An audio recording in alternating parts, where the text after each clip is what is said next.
So, all right, so the next thing that I want to bring up is something that we have talked about a few times on GLOBEBUSTERS, and this comes around, you know, and a lot of people have tried to explain it in a lot of different ways. But, you know, people, when we're talking about lunar eclipses, we are told that the reason the lunar eclipse happens is because it is the Earth that is passing in between the sun and the moon, okay? But obviously on a flat Earth, that doesn't work, right? There have been many people that have tried to come up with alternative explanations, and some of them may be plausible, but I personally, you know, when I first started looking into this, it went back to some ancient cosmology by the Vedics, where they talk about these things up in the sky called Rahu and Ketu. And the mythology around them is rather elaborate, but the idea is that it is these other bodies that we don't see in the, you know, with our naked eye during the day or the night, that is actually causing this occultation of the moon and the eclipse. Okay, so several months ago, maybe even a year ago, QNF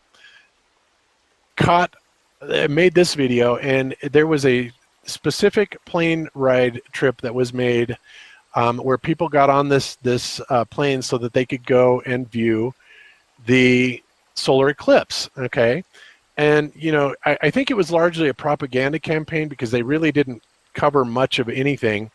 But one of the things that QNF did that they did not show us, even though they had all these telescope, you know, telephoto lenses and, you know, all this equipment where they could have really gotten a high resolution shot of this, okay, is while they were looking at the sun during the eclipse, there were these objects right here in the center of the screen around the sun that were extremely anomalous, okay?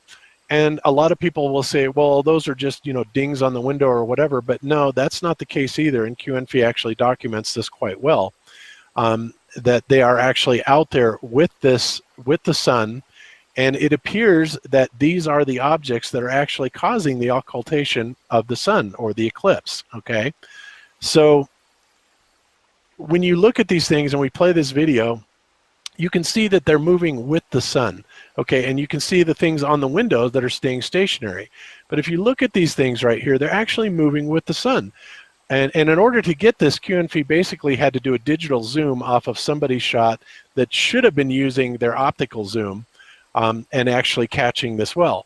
But what we do see here, I mean, this has always fascinated me. It's like, what is this? What are we seeing here?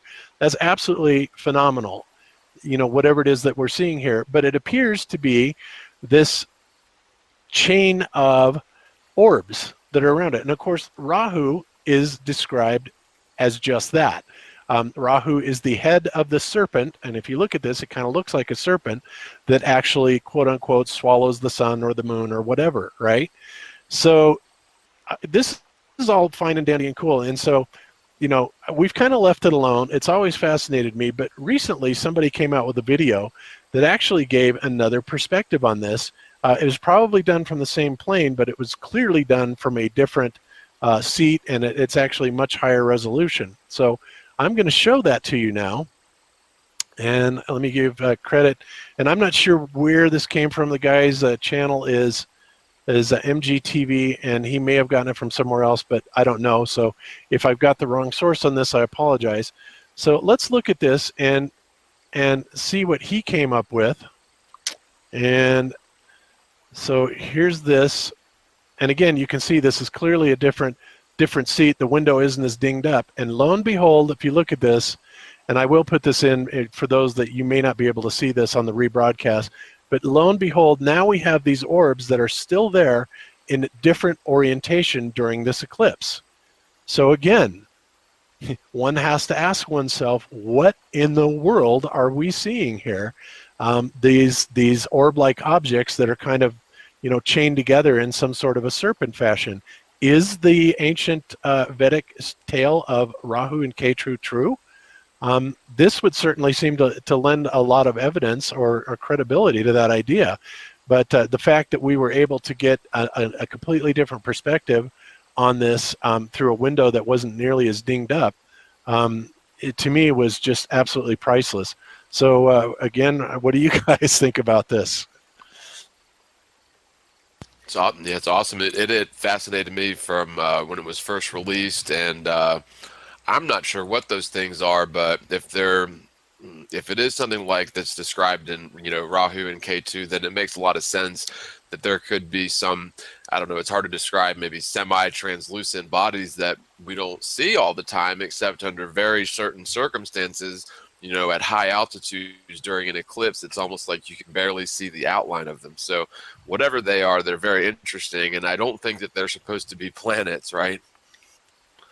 Yeah, no, they're definitely not supposed to be planets. And my own personal thought on this is that, again, these could be some sort of a magnetic anomaly manifestation type of thing that is causing a polarizing effect, which could, which of course would be the reason why we're seeing, the changes in color on things as well.